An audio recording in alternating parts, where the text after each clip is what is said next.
Hi guys, welcome to my review of Pretty Little Liars episode 717, Driving Miss Crazy. I'm really sorry that I've been so late with my recent reviews. They've been going up like basically the day before the next episode, which I know is really not ideal. Let's face it, if I want to be, taken seriously for my YouTube videos, it's not really going to happen if I leave it till the last minute to film these reviews, but unfortunately, like the way that it works out, because the episode airs on a Tuesday, and then I get to see it on a Wednesday, and then I'm at work all day Thursday and Friday, and I don't really want to come home from work and film after work because I usually look a total mess and I've been really busy all day, and so I always have to wait until the weekend to film it. So anyway, little disclaimer aside, apologies for the delay. Let's get on with talking about the episode. So I'm going to get one thing out of the way before I even start with this, because other than this one particular thing, I thought it was another good episode. I didn't feel like quite as much happened in this episode as the past couple. I don't feel like we've maybe got quite as much information or maybe quite as many hints out of this, but overall I still felt like it was definitely still a step up from the earlier episodes this season. However, the one thing that I didn't really understand, and I feel like a lot of people didn't get because there was a lot of discussion about it on Twitter and online, was that bizarre Jailhouse Rock dream sequence that Aria had. I kind of feel like what they did with that was they were like, oh, remember the Noir episode, how good that was and how much people loved it. Let's try and do a kind of like short little like homage to that, something, black and white and something a little bit, quirky and unusual, and just throw that in there. And it just, for me, it sort of just fell flat in its face. It felt so out of place and just like it had been stuck in there, that it brought nothing to the episode. It didn't really do anything other than show that Janelle Parrish is an excellent singer, which we already knew. We've heard her sing before. She's fantastic. I feel like that scene was actually a little bit of a shame for her, because if they wanted to do something that really showed off her, vocal chops again, there's so many other ways that they could have found of writing that in. I don't know, like it might have been totally cheesy, but there could have been a Haleb wedding that she sings at, or there could have been some other excuse. She could have sang at the bar in the Radley because they had some sort of karaoke charity thing or something. I don't know. If they wanted to show her singing again, they could have found a way to work it in without it being in this like weird out of place situation that just didn't sit right with me. I totally get that they want to show how like traumatized Aria is by it and how much this is affecting her and how difficult she's finding all of this and the kind of the effect that going to the dark side and betraying her friends is having on her. And they could have had like a really creepy dream sequence. We've had so many of them in the past. Spencer's creepy dream sequence with Maddie Ziegler dancing about Radley, that's still one of my favourites. There's plenty of ways that they could have worked that in, and I think made more of an effective dream sequence in having maybe something that felt actually like a real scene, like maybe having Ezria accost her in the kitchen in their house talking to her about something, or have like a conversation, a totally natural conversation with the girls in like Spencer's barn or something, suddenly turn really sinister and have them all turn on her or something like that.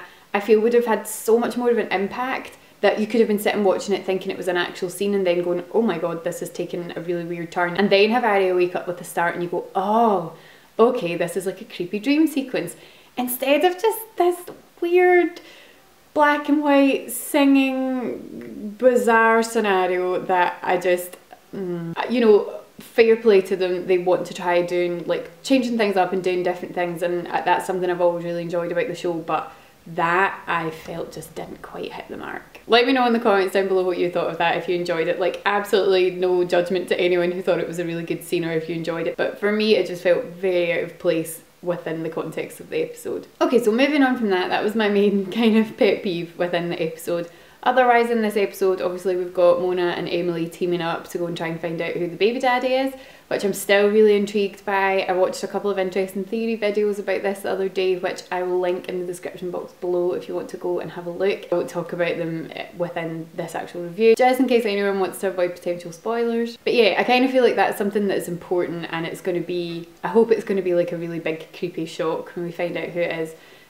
Not for Emily and Alison obviously, but just for us as viewers, it's always fun when it comes as a big surprise. So that doctor who looked about 12, who had apparently performed did he actually perform the insemination on Ali, or he was involved anyway and he'd been basically paid off to keep quiet.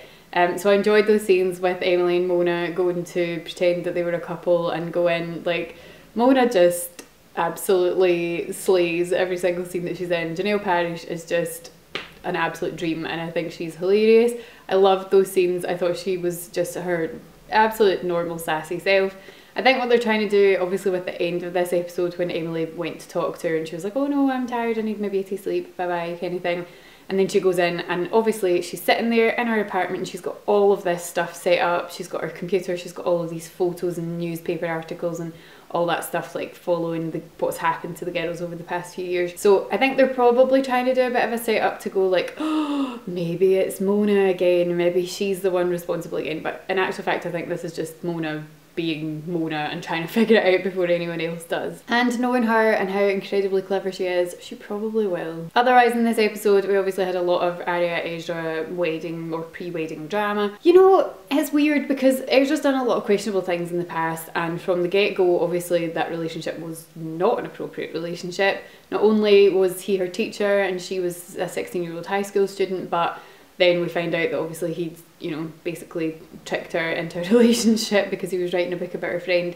So, you know, there's been a lot of questionable things, and over the past few weeks, all of the Nicole stuff has been just ridiculously hard on Aria. You know, it's one of these really, I mean, it's a totally unrealistic situation, but exes are always a slightly tricky subject in any situation. But within this one, obviously she's having to deal with the fact that they thought this girl was dead and now she's not, and all this media attention in this book dedicated to his ex and whatever, you know. It's not a simple situation and it's been really difficult for Aria, and I've been feeling sorry for her in terms of that over the past few episodes.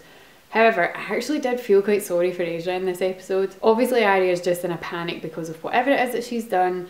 That is meaning that AD obviously has it, you know, has something to hold over her head, and she's just feeling horribly guilty about betraying her friends and really worried about what's going to come out.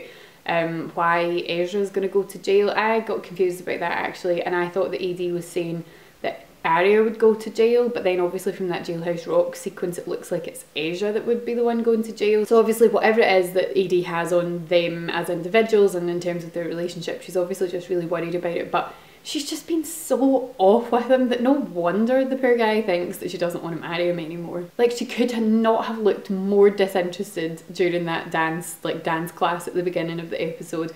And then I also loved the fact, I was reading a BuzzFeed article, the sort of BuzzFeed list reactions posts on PLL are always funny, but I was reading that and they'd said within that, like, what's she doing answering these FaceTimes in like a public setting, which I also thought at the time, I was like, would you really take that call? I know that she's under a massive amount of pressure, but would you really answer that call from like a creepy Snapchat version of yourself in the middle of the dance hall? Like, I don't know. But yeah, I've been feeling a bit sorry for Ezra. I feel like obviously he just thinks that she's never good. He's sort of saying like, I know there's been a lot of stuff in the past and obviously maybe you just can't get over any of that and you don't want to marry me anymore, and I don't know, I felt a bit sorry for him in this episode. In her continuing AD helping mode, the fact that she would do that to Spencer and put that tape in her house to basically just like blow up the Hastings family, in some ways obviously it's information that it was good for them to hear. Obviously it was really important, you know, that Spencer did find out that her dad and Jessica had been planning to get rid of Mary. That's a really serious thing, but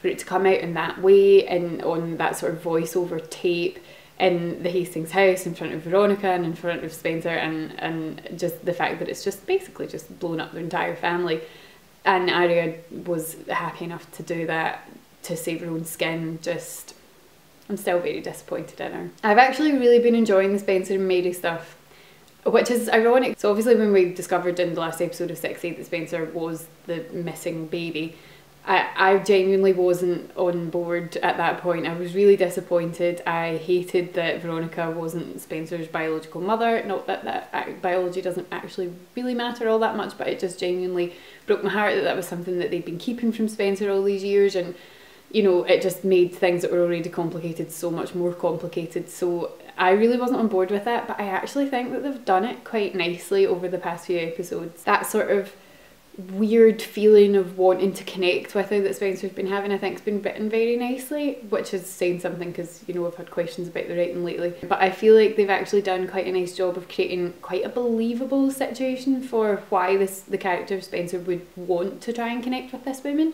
and find out more about her, and I feel like that has actually added a really nice extra layer to everything that's been happening this season. That scene where Mary thought that she was going to come away with her. I actually thought was really sad. There was a moment within that scene that you felt there was potential for a hug in that moment, and obviously it didn't happen, but I felt that that sort of like hanging in the air, almost could there have been a hug situation, was again, I think, acted very, very nicely, but it was written very well. I really feel for Veronica. I really like Veronica as a character. I think that she, back in the early seasons, she did some things that were quite annoying, but I feel like over the past few seasons I've just grown to really love her, and I really love the relationship and the dynamic between her and Spencer. I just feel really sorry for her now. She's got a situation where her like dream career was finally happening, and you know, she was on the right path and she was getting somewhere with it, and now finding out what her husband's done, she's basically like, that's just a skeleton in the closet waiting to, you know, it's a disaster waiting to happen, and I'm going to have to, you know, give up the dream. And I really felt for her for that, because obviously she's got that, but then she's also got the potential that she doesn't know about of the Rollins death that's linked obviously to Spencer and all of her friends coming out to be another spanner in the works for her career. And I thought that was a shame. I liked that we had Veronica and Peter, much as though I don't like him as a person, but Veronica and Peter, and then Ashley Marin in this episode. They had a parent budget, a wine mom budget. A lot of people were tweeting about that, because obviously we've not seen much of the parents this season, which I think is a bit of a shame. The Haleb proposal stuff, I'm not going to spend a massive amount of time on, because I'm sure you all know exactly what I'm going to say about this. That should have been lovely. And the way it was actually written and done actually was quite lovely, but I just couldn't enjoy it as much as I should have. Had they not done everything that they did in 6B and 7A, I would have been absolutely jumping for joy at those scenes. I would have been so happy for them, because they're such a cute couple, and it should have been so lovely and nice, and instead it just fell flat. It had that awkward moment where Caleb's like, oh, you know, we almost ended up with different people, which would have been a disaster. And it's like, yeah, like, are we going to reference the fact that other people includes her best friend? Okay, I won't upset myself. But yeah, that kind of like recreation of like the first time they slept together in the tent and all that stuff should have been like really romantic and cute, and we should have been like really jumping for joy. And I know lots of people were. I saw loads of people on Twitter like being so excited about it, and that's lovely, and I'm glad that some people can still like hold on to the joy of that. I just can't. So yeah, I'm going to talk a little bit more about my theory that I talked about last week, so if you don't want to hear anything more about that, you can switch this video off now. Thank you so much for watching. Leave me a comment in the comment section down below to let me know how you're enjoying this season, and I will speak to you again soon. Bye!